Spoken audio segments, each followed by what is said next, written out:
Zaire Franklin is ranked second in the NFL in tackles, second behind Roquan Smith. He is a guy who could wind up, if he keeps getting tackles at the level he's getting them through 6 games, he's a guy who is going to break the Indianapolis Colts record for tackles in a season. Zaire Franklin filling in for Shaquille Leonard. The Colts haven't missed a whole lot. Shaquille wants to get back on the field as quickly as possible, but Zaire Franklin has been a guy who in the breach has stepped in and done great work. The details that get you beat, and the details that kind of help you work over things, and really just never looking over a mistake. I think, like I touched on earlier about Rodney, Gilly as well. Those guys are just coming from that championship pedigree, have a certain standard of, what it really means to be elite. Both of those guys have been on the elite defenses before, so they understand what it takes. They understand that accountability, and they understand that attention to detail. So I just think for them guys, it's just, what they bring to us is just letting us know that everything matters. Let's just lock in on the details and understand that it's a journey, and the team that continues to get better throughout the season is going to be the team that's the best at the end. One last thing for me, kind of like your own running back, Derrick Henry is a guy who seems to get better as the game goes on. How does that test the endurance of your defense and really, challenge you guys? Well, it's a long fight, and I think, for most guys that, play against him, they get weary of, running into him over and over again. I don't think we'll have that problem. But he's a great player. We know the challenge that we're up against, and we're looking forward to it. I'm curious, as the mic, how much do you look at percentages and numbers of all right, they're in 2x2 or 3x1, that means they're going to likely do this before a game? Honestly, in the NFL, it's ample amount of information. Yeah. So it's always a lot of information that's being thrown at you. I really kind of pay attention to ones that stick out to me.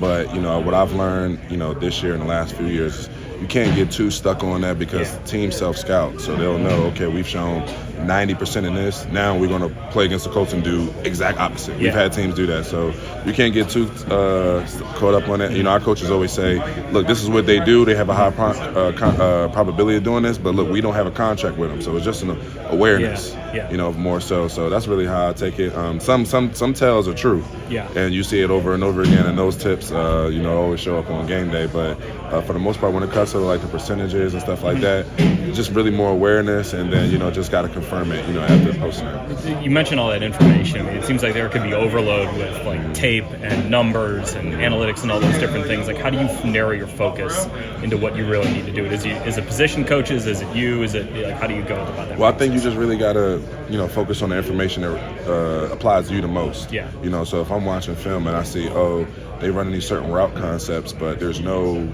defenses that we're in that I'm ever going to even affect or be put in that position.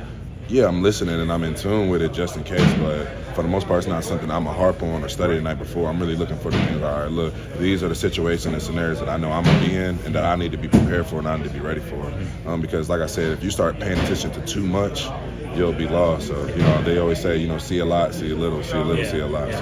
There's this whole debate out there about analytics and its place in football, and it seems like it's very much player to player on how important it is, or even just personality-wise and how to use it. Where do you fall in that? I feel like analytics definitely has a place, but you got to understand football is a game that's played. It's not X's and O's. My coach Smith always says, he said, look, I'm standing there holding the board. I'm holding the clicker. Yeah, and X's and O's, it sounds good to get over top here or, fit this way, but you playing the game. I understand it's human condition. You can't really predict that. Right. And football is an emotional game, and analytics doesn't have too much in part of that. So I think it has a place in just keeping everybody aware. But I think at the end of the day, you got to make the best decisions based off of how the game is going. So. Appreciate it. Thank you. You mentioned the self-scouting, and obviously the Jaguars had 2 long runs last week. Was there anything that stood out about that specifically? And how do you go about, shoring that up heading into a team like Tennessee? For us, I think it was just, cleaning up some of our run fits. Obviously, they had those 2 explosive runs on those drives that kind of set them up. I think as a defense, we're really, really stout when we can limit, teams from getting those long explosive plays and making them earn each first down. When the team pops a 40-yard run, in the midst of a drive, usually it's hard to keep them out the end zone and keep them off the scoreboard. So for us, it's just cleaning up our little mistakes, and all that was just guys just being clean. And that's all it is. So, but we worked on those things, and looking for an opportunity to prove that on Sunday. Thank you. As a percentage, can you express going out and making a play? And you made a bunch of plays this year.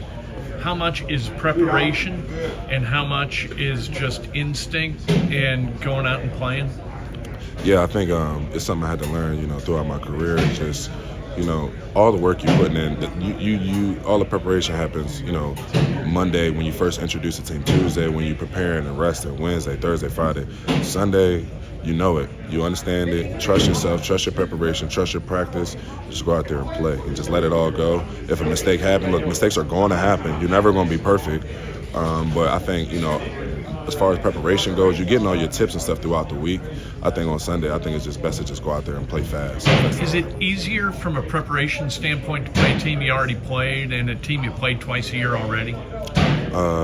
Yes and no. Obviously, so much familiarity, but with familiarity comes assumptions. When you start assuming certain things, that's when you get caught off balance. It's these games right here where a team will go completely against what they did the last time or completely against whatever the analytics will say, just knowing that you're expecting them to do certain things. So there's always that element of surprise, but at the end of the day, everybody has their bread and butter. And I think, in the league, once you get familiar with a team, what they love to do, then that's when you get a chance to stop them. The Titans have a reputation for being tough. Do you feel that, like there's a difference against this team in their toughness, or is that just kind of media blather?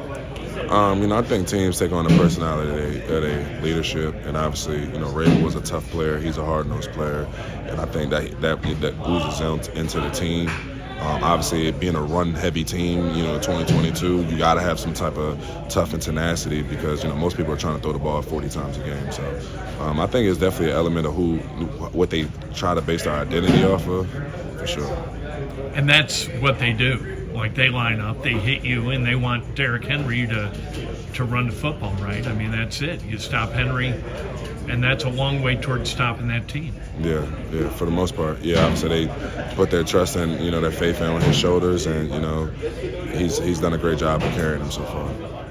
What a thoughtful guy Zaire Franklin is. As a Mike linebacker, you need that. You need a guy with a lot of intelligence, point things out, do the preparative work, and then trust himself to go out and play and bring the rest of that linebacker crew with him.